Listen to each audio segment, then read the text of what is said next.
A paz do Senhor, é com alegria que chegamos ao último vídeo sobre Jó, nesse trimestre onde estivemos estudando sobre a fragilidade humana e a soberania divina. Eu sou Janaína Botti, teóloga e professora de Escola Bíblica Dominical há mais de 20 anos e atualmente congregamos, eu e minha família, na Igreja Assembleia de Deus aqui em São José dos Campos. Como eu disse, chegamos então à lição de número 13 desse trimestre, onde estivemos estudando sobre o sofrimento e a restauração de Jó.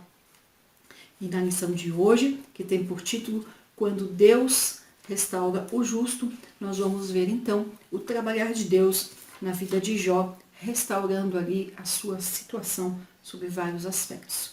A lição tem por título Quando Deus restaura o justo. O texto áureo está em Jó, capítulo 42, e o versículo 10. E o Senhor virou o cativeiro de Jó quando orava pelos seus amigos. E o Senhor acrescentou a Jó outro tanto em dobro a tudo quanto dantes possuía.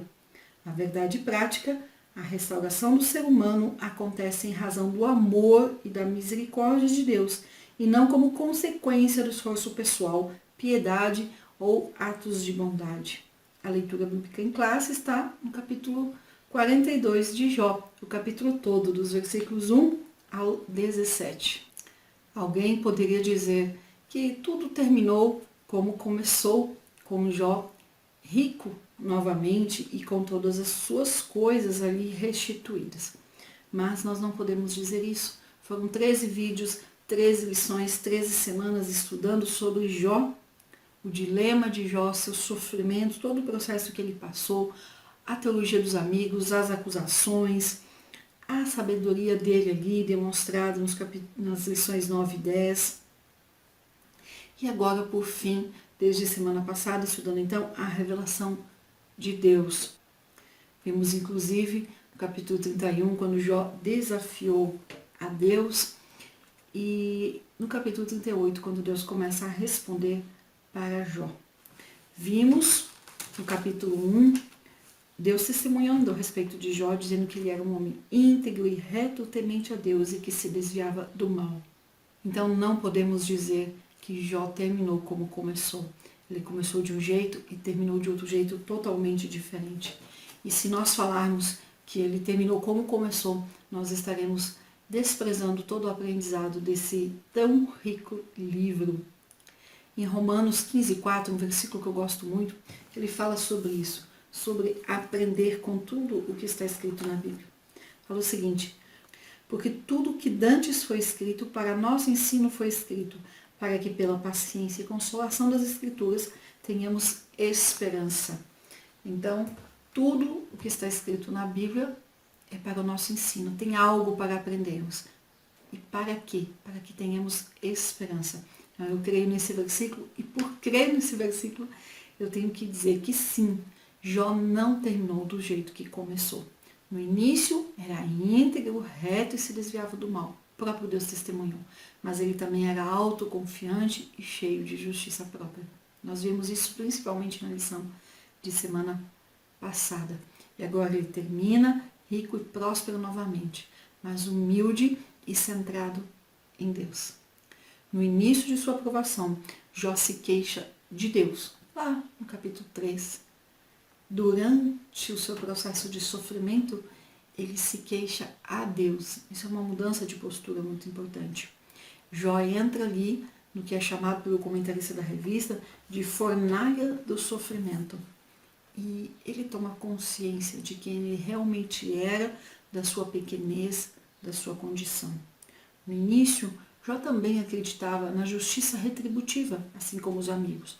Mas por conta da experiência dele, por conta do sofrimento, de tudo que ele passou, ele muda essa percepção, ele muda essa crença. Quando Deus vira, aqui no capítulo 42, o cativeiro de Jó, ele tem consciência então.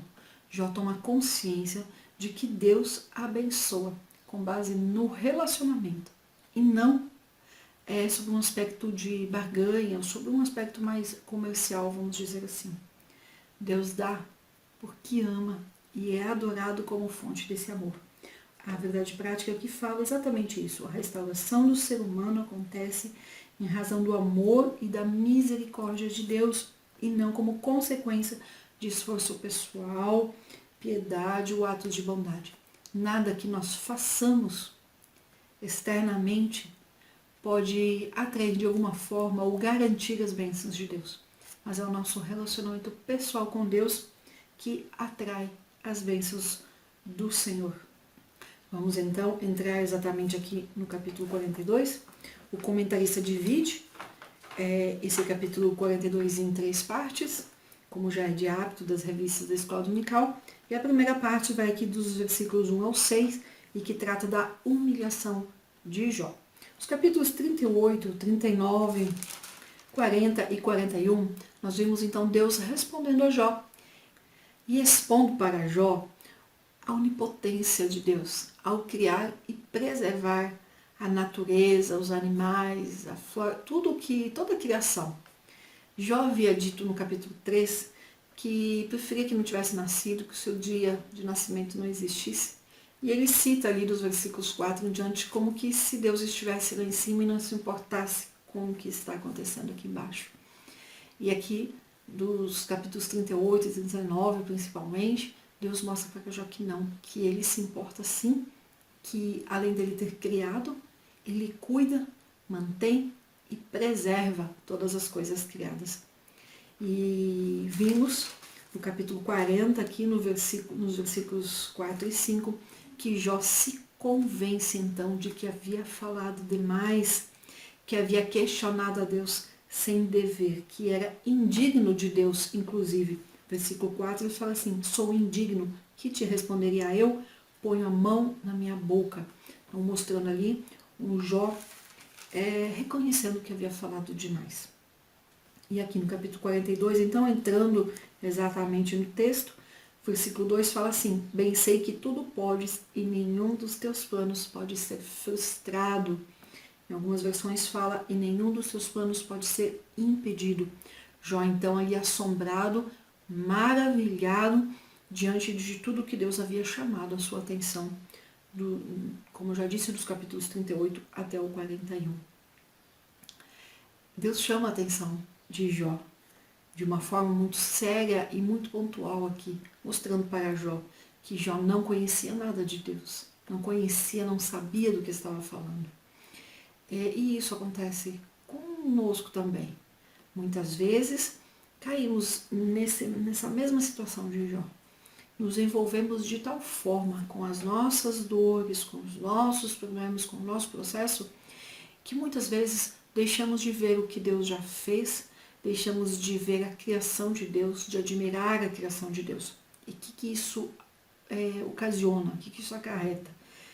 Por não olharmos a criação de Deus, o que Deus já fez, não admiramos e com isso vamos perdendo o senso, o valor, a importância da reverência, da admiração, da gratidão a Deus. Perdemos a questão da submissão também, porque quando olhamos para a criação, percebemos o nosso tamanho, a nossa posição, a nossa pequenez.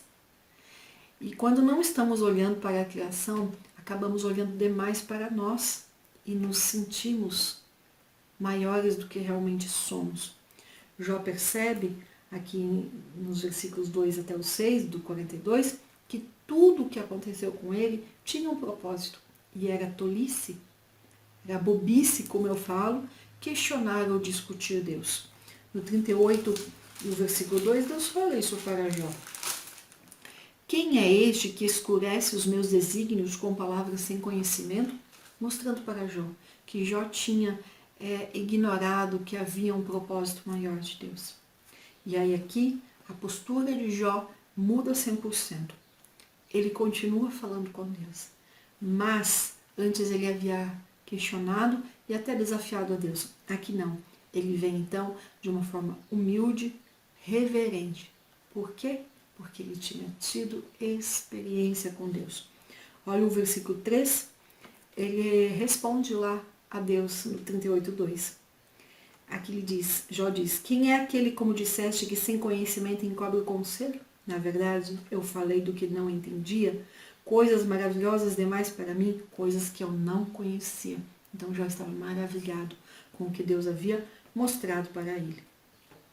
Somente ao ter experiências com Deus, experiências pessoais com Deus, nós somos transformados realmente.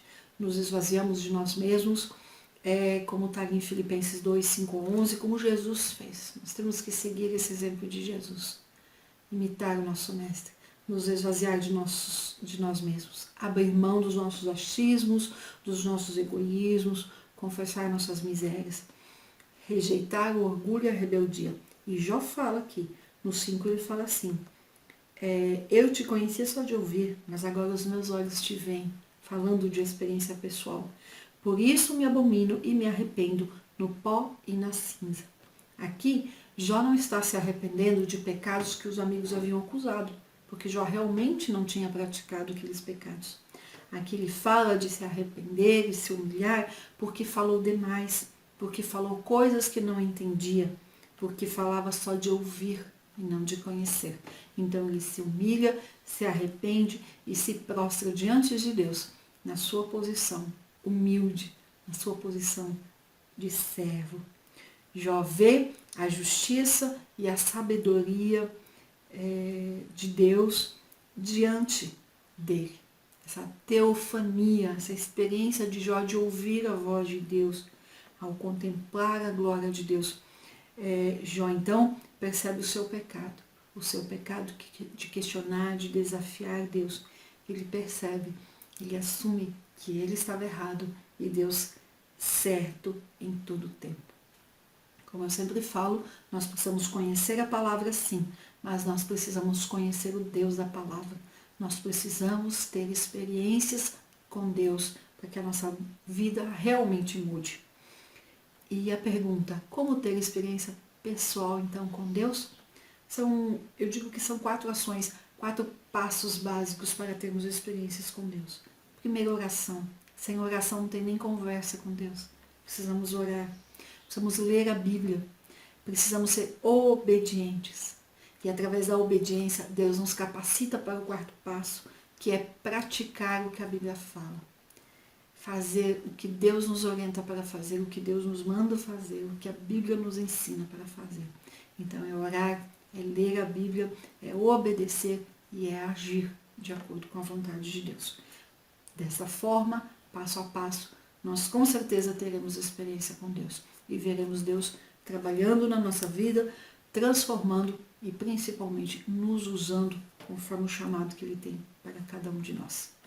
E assim vamos então para a segunda parte dessa lição, que é o segundo tópico aqui também, que fala sobre a intercessão de Jó. Nessa intercessão, então, Deus mostra para os amigos de Jó que eles estavam errados a respeito de Jó e a respeito de Deus, principalmente. A repreensão de Deus aqui fala diretamente do que eles haviam falado de Deus, mas de forma indireta, Deus testemunha novamente a respeito de Jó. Deus já havia testemunhado aqui no começo do livro, em Jó 1, testemunhado para o próprio Satanás, falando que Jó era um homem íntegro, reto, temente a Deus e que se desviava do mal. E aqui, Deus então testemunha a respeito de Jó para os amigos. Ele fala assim no versículo 7, a minha ira se acendeu contra ti, falando com Elifaz, e contra os teus 2 amigos, porque não dissesses de mim o que era reto com o meu servo Jó. Então aqui, Deus fala com Elifaz, chama a atenção dele e dos 2 amigos. E por que de Elifaz? Porque Elifaz era o mais velho ali dos 3, e como o mais velho, então, é o nome dele que é citado.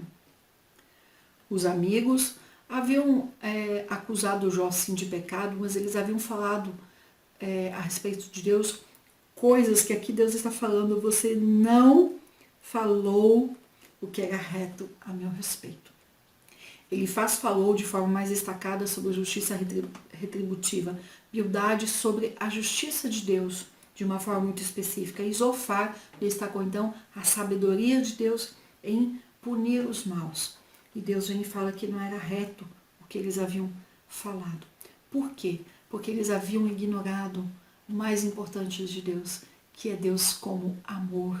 Deus sendo a fonte de todo amor, eles ignoraram a misericórdia de Deus. Eles não deram atenção para outras possibilidades que Deus tinha como Criador. Por que Eliú não é citado aqui junto com os três? Justamente porque Eliú falou sobre Deus usando a dor e o sofrimento como pedagogia, como instrumento de ensino. Eliú falou de Deus, que Deus tinha sim a alternativa de ficar em silêncio porque era o Criador, de não precisar responder à criatura. Eliú fala quem é o Criador para que precise justificar as suas ações para a criatura.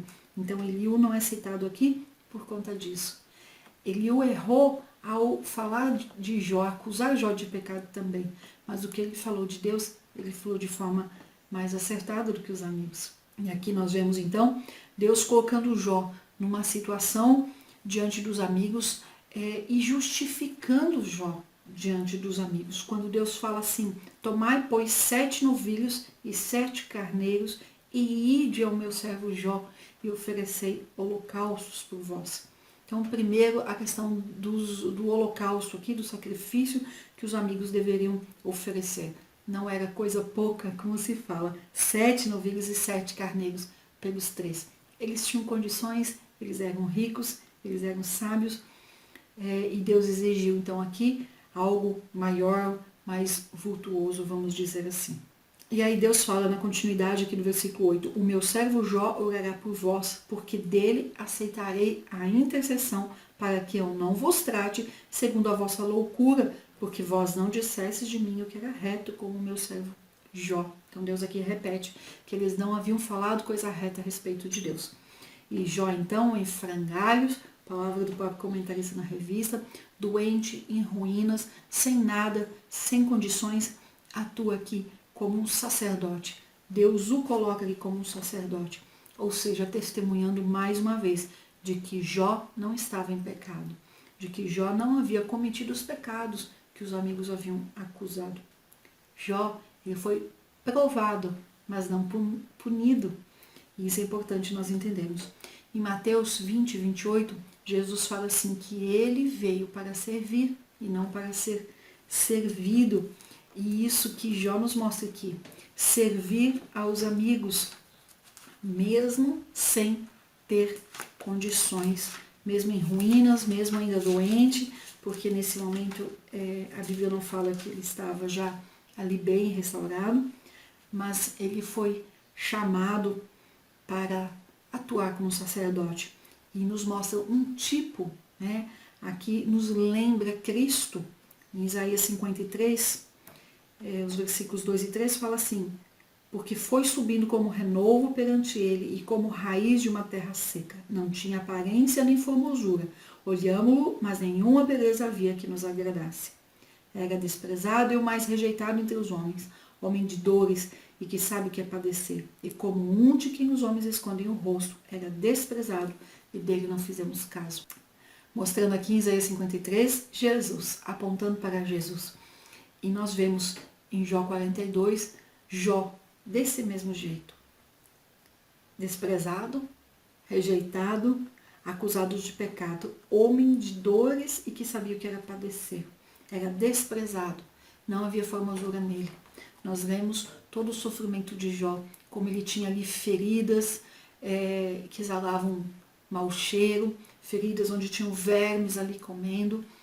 Todo mundo se afastou dele, a sociedade, a família, os parentes, as crianças zombavam dele por conta da sua aparência, por conta do seu mau cheiro.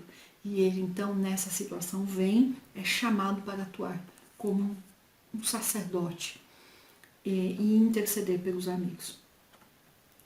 E aí o versículo 9 fala assim, então foram Elifaz, o Temanita, e Bildade, o Suita e Zofar, o Namatita, e fizeram como o Senhor lhes ordenara, e o Senhor aceitou a oração de Jó.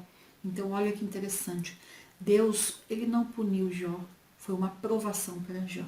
E aqui com os amigos de Jó, eles haviam defendido um Deus que punia os maus, que punia aqueles que não eram retos, que não falavam certo. E na teologia deles, eles deveriam receber uma punição de Deus. Mas Deus não age de acordo com o que eles defenderam. eles tinham uma crença errada, eles tinham uma teologia errada, equivocada, incompleta. Eles não tinham experiência com Deus.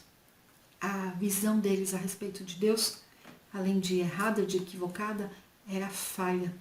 E Deus mostra aqui então que Deus é Deus de amor. Deus poderia ter punido, mas Deus não pune. Deus faz o quê? Oferece perdão e oferece aceitação. E aceita a oração de Jó e aceita ali então os 3 amigos de Jó. A teologia dos amigos, ela punia inocentes e defendia uma troca ali, chamando de justiça retributiva, mas nós conhecemos como lei da semeadura e da colheita, aquilo que planta será colhido.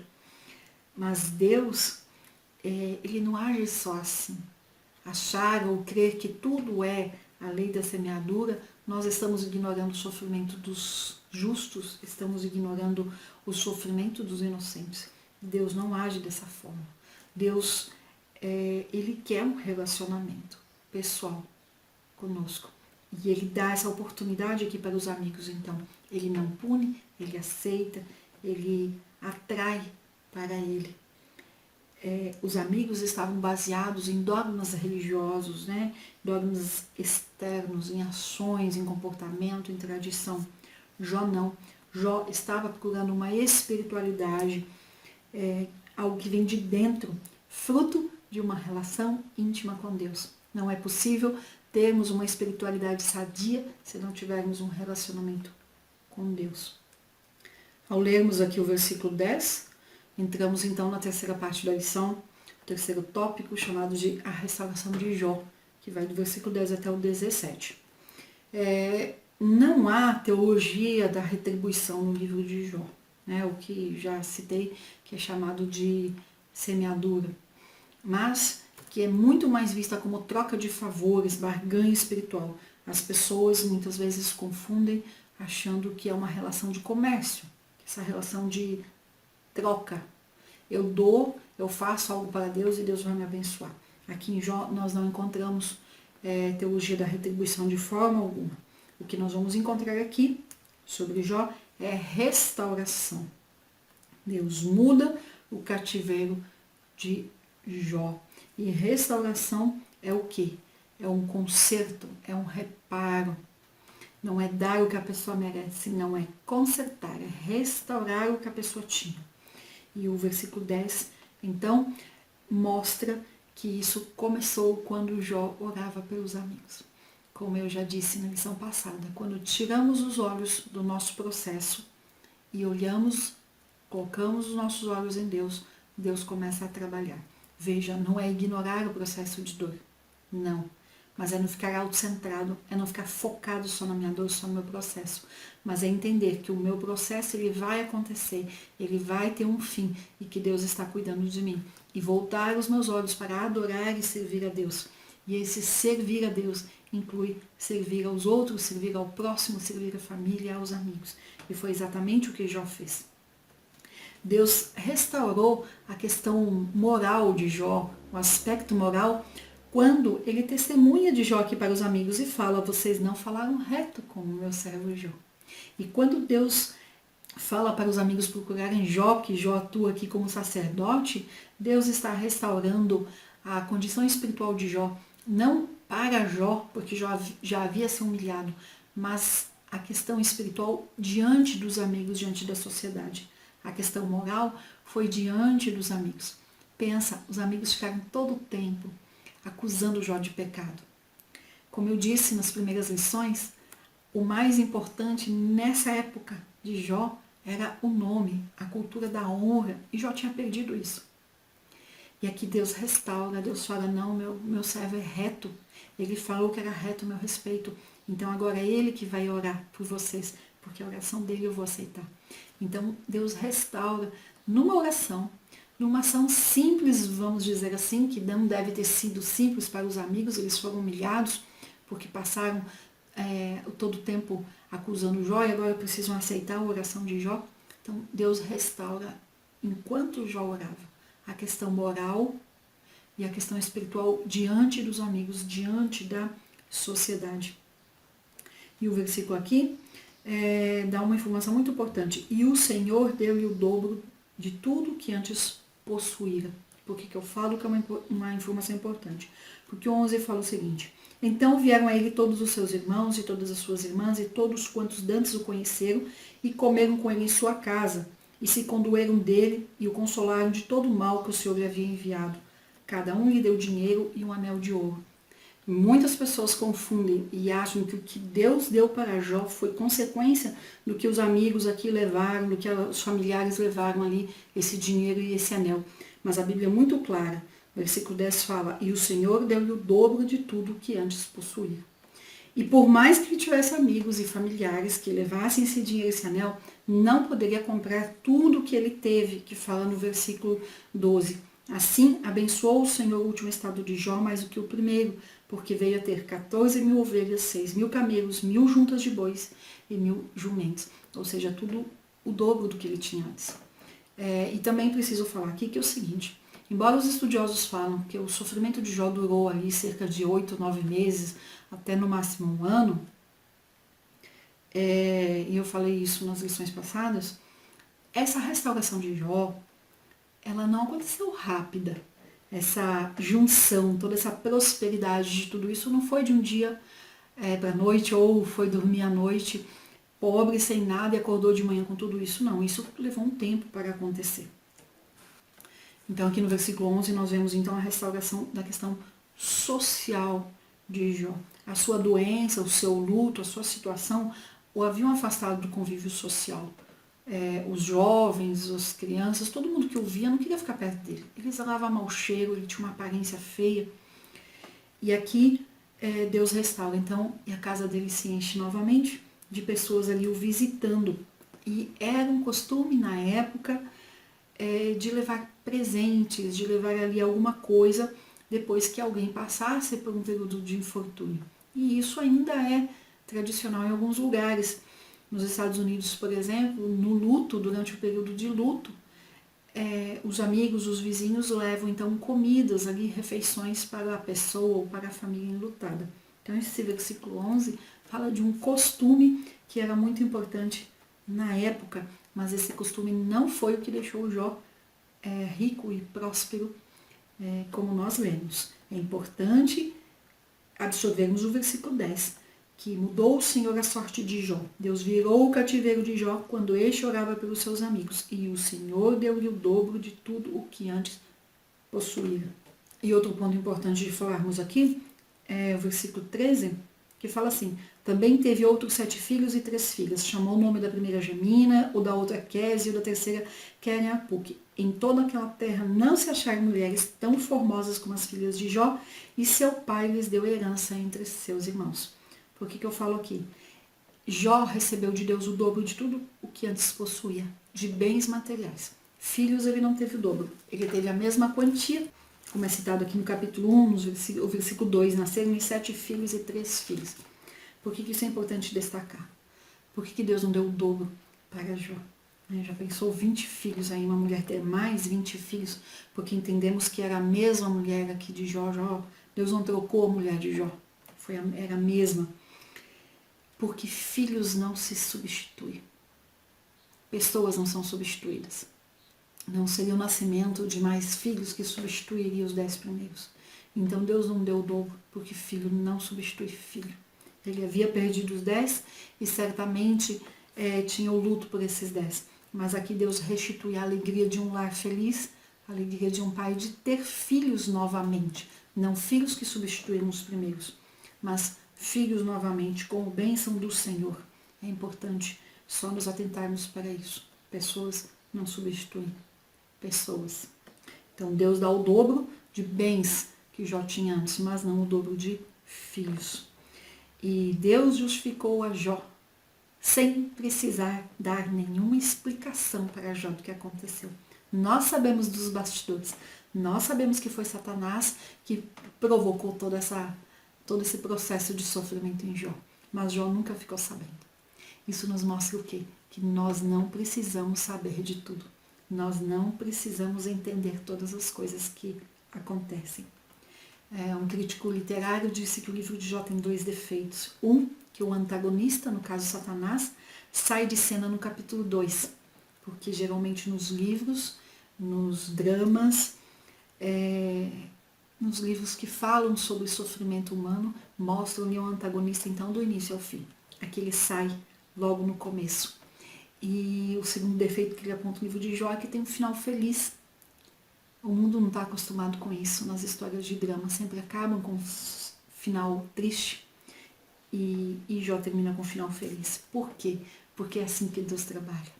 Jesus restaura o seu ser humano em todas as dimensões da vida. Espiritual, moral, social, material. Trazendo ali dignidade na vida do ser humano por meio da graça divina. E foi o que Deus fez aqui na vida de Jó. Deus restaurou, fez novo e trouxe novamente dignidade a Jó. Nós precisamos entender que é somente Deus que faz isso. Nós aprendemos no livro de Jó que nem sempre os ímpios, nem sempre os maus são punidos e nem sempre os justos são recompensados.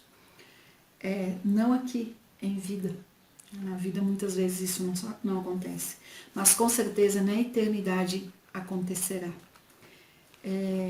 Deus nos mostra que Ele é soberano e Ele atua da forma que Ele quer, onde Ele quer, do jeito que Ele quer. Ele é o Criador. Eu quero ler rapidamente aqui Hebreus 11:39, que fala o seguinte: ora, todos estes, ou seja, todos esses citados aqui em Hebreus 11, na galeria da fé, como nós chamamos, todos esses que obtiveram um bom testemunho por sua fé, não obtiveram, contudo, a concretização da promessa. Então, muitas vezes, os justos não são recompensados aqui e nem os maus são punidos. Mas sabemos que na eternidade isso vai acontecer. Deus nos prova e permite a dor. Em Romanos 8:28 nós lemos sobre isso, que todas as coisas cooperam para o bem daqueles que amam e temem a Deus e atendem o seu chamado. A dor e o sofrimento nos ajuda no processo de santificação, sem a qual ninguém verá o Senhor. Hebreus 12:14. E assim nós terminamos então essa tão rica lição, essa tão rica revista sobre Jó. Foram 13 lições, foram 13 semanas aprendendo sobre o sofrimento e a restauração de Jó. E aprendemos muitas coisas.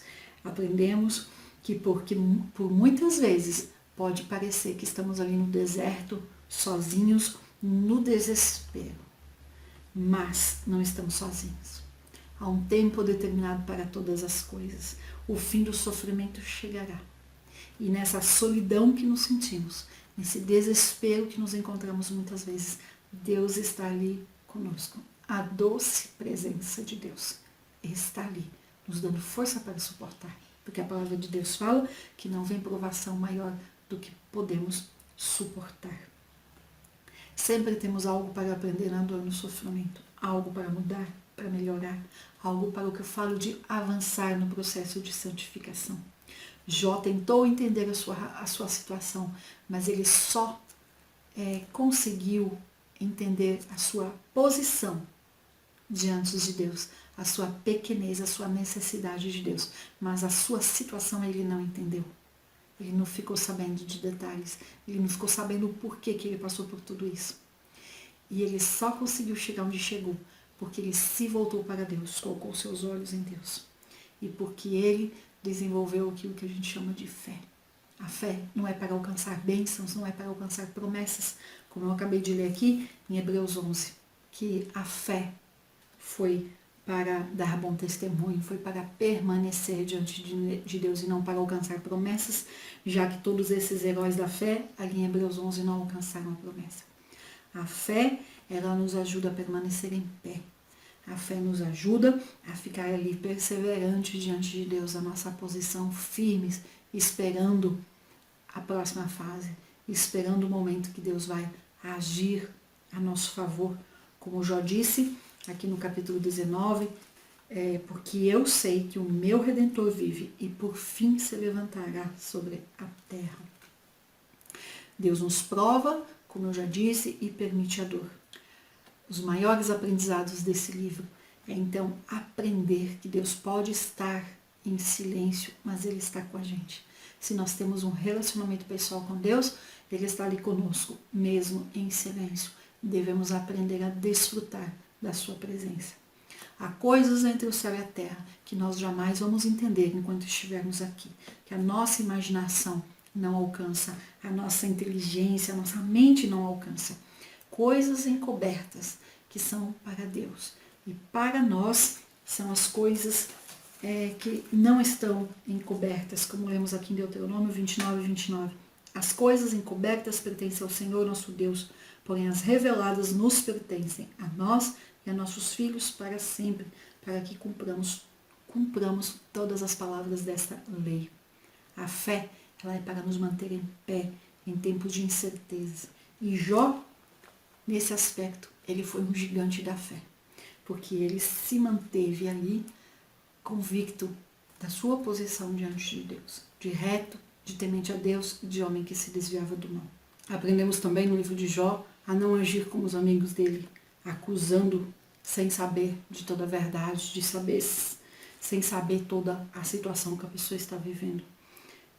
Ninguém será ajudado por nós queremos fazer com que a pessoa engula a verdade, a nossa verdade, que muitas vezes não é toda a verdade que a palavra de Deus fala. Precisamos aprender a só estar com o outro, a escutar o outro, sem precisar falar, sem precisar acusar. Aprendemos aqui no livro de Jó que o povo de Deus também sofre, que o povo de Deus também passa por reveses, coisas ruins também acontecem para pessoas boas, e a bênção de Deus vem também pela dor, através da dor, como lemos lá em Romanos capítulo 5. O exemplo de Jó, ele serve para aprendermos a não julgar naquilo que nós vemos. O ser integral, somente Deus pode ver, somente Deus conhece o ser humano de forma integral, consegue ver toda a situação, toda a condição ali. E o maior sofrimento de uma pessoa, muitas vezes não é nem o luto ou a dor, mas vem justamente de esperar uma resposta de Deus e não vir essa resposta do jeito que ela quer. Ficar ali no silêncio, como Jó passou, e além desse silêncio ainda precisa aguentar os outros falando e acusando. Precisamos saber e aprender aqui no livro de Jó que há uma diferença abismal entre crer em Deus e realmente confiar e conhecer a Deus e ter fé nesse Deus vivo. Não basta eu saber de Deus e não basta eu falar de Deus, eu preciso conhecer a Deus, ter experiência com Deus, como Jó nos mostra aqui no capítulo 42. E um dos maiores aprendizados para mim, pelo menos nesse livro de Jó, nesse estudo de Jó, nessas 13 semanas, foi de entender que aquilo que se fala de Jó, a paciência de Jó, que muitos entendem, e eu também em algum momento lá atrás entendi assim, que era uma paciência onde abaixa a cabeça e aguenta quieto o que tem para vir. E Jó não fez isso. Jó não ficou calado. Ele falou até demais, como ele mesmo assume. O exemplo de Jó não deve ser nesse sentido de paciência, desse jeito de aguentar quieto, calado, mas deve sim ser no sentido de perseverança, a perseverança de Jó.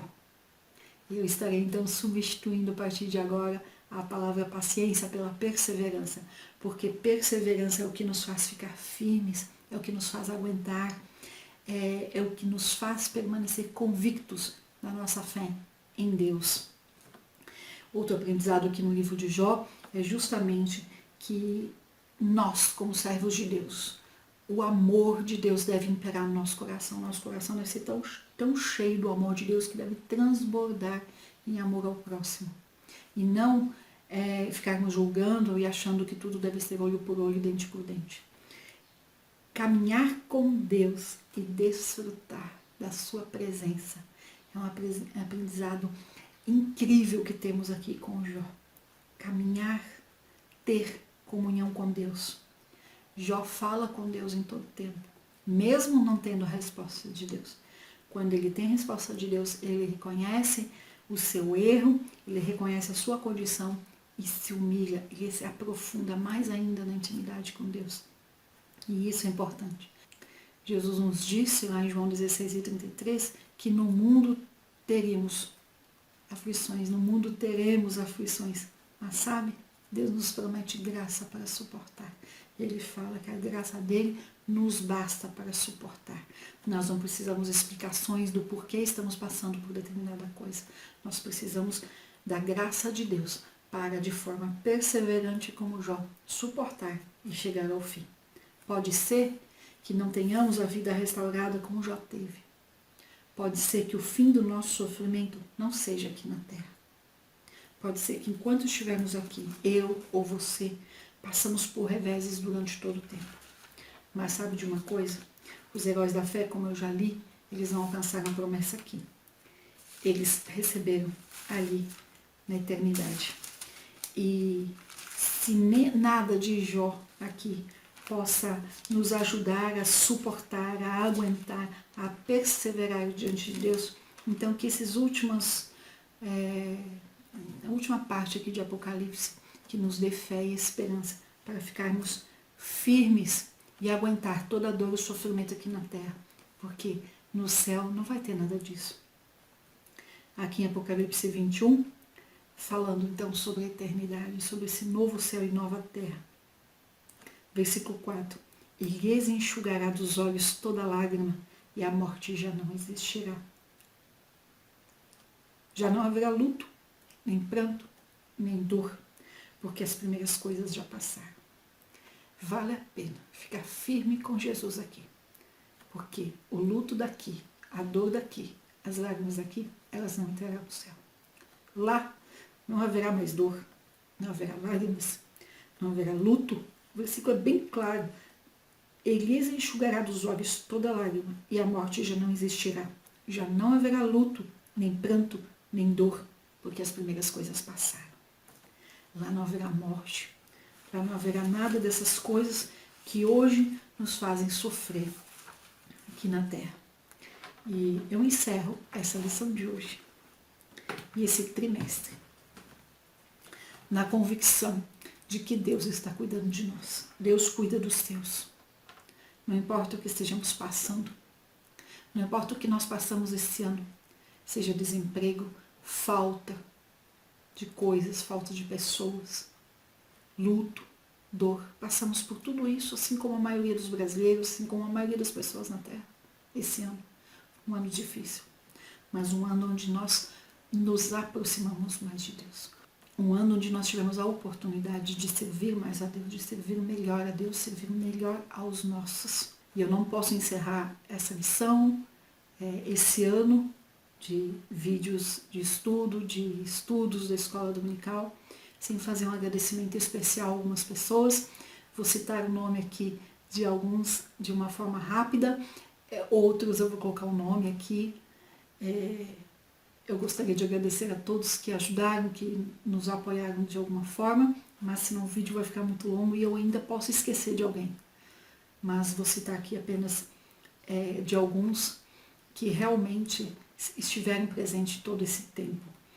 Pessoas, alguns eu conheço, outros não, mas pessoas que Deus colocou para nos ajudar.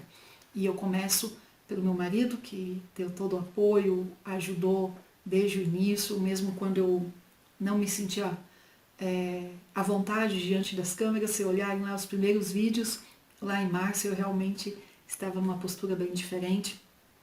E meu marido passou então a apoiar, ajudar, editar os vídeos. Agora só recentemente que eu aprendi a editar meus vídeos. Sem a ajuda dele, eu com certeza não teria chegado até aqui. Quero agradecer também aos meus pais, a minha irmã, meu irmão, que ajudam ali compartilhando os vídeos. O meu irmão especial, o Thiago, me ajudou muito ali com várias orientações.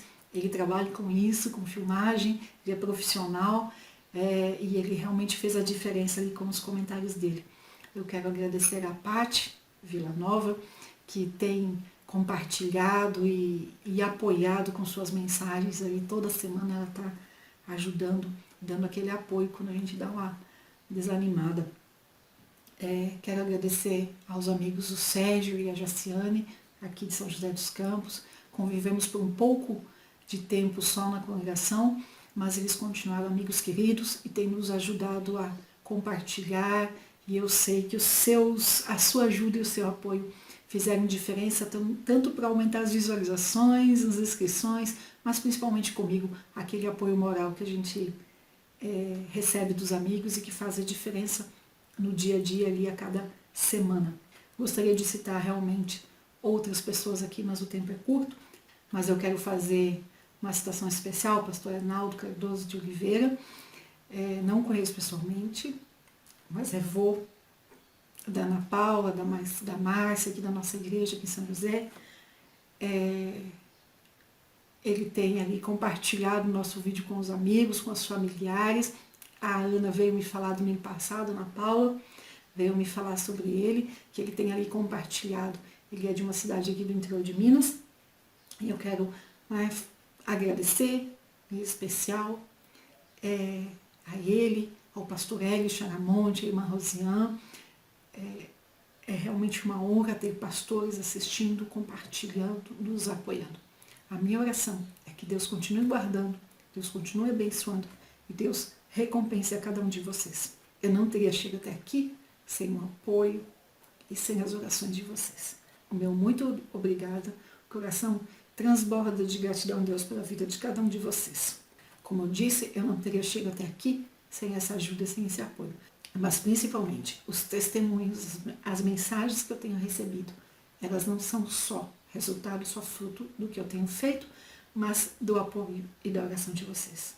Pessoas que não servem a Deus, têm se achegado a Deus, têm aceitado Jesus, pessoas que estavam desviadas, pessoas que não liam a Bíblia, passaram a ler, passaram a estudar, se aproximaram de Deus, por conta de um compartilhamento de vídeo, por conta de um de vocês ter enviado o link para alguém.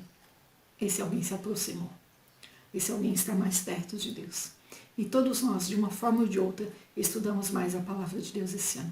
Meu muito obrigada e que 2021 seja um ano onde que nós possamos buscar mais e mais de Deus. Crescer em graça e conhecimento de Deus. Que Deus recompense e abençoe cada um de vocês. Os que eu não conheço pessoalmente. Se não nos conhecemos aqui na Terra, se Deus não permitir isso, mas vamos continuar servindo a Deus para que possamos nos encontrar no céu da eternidade. Amém? Deus te abençoe e até ano que vem, que já é semana que vem no próximo vídeo.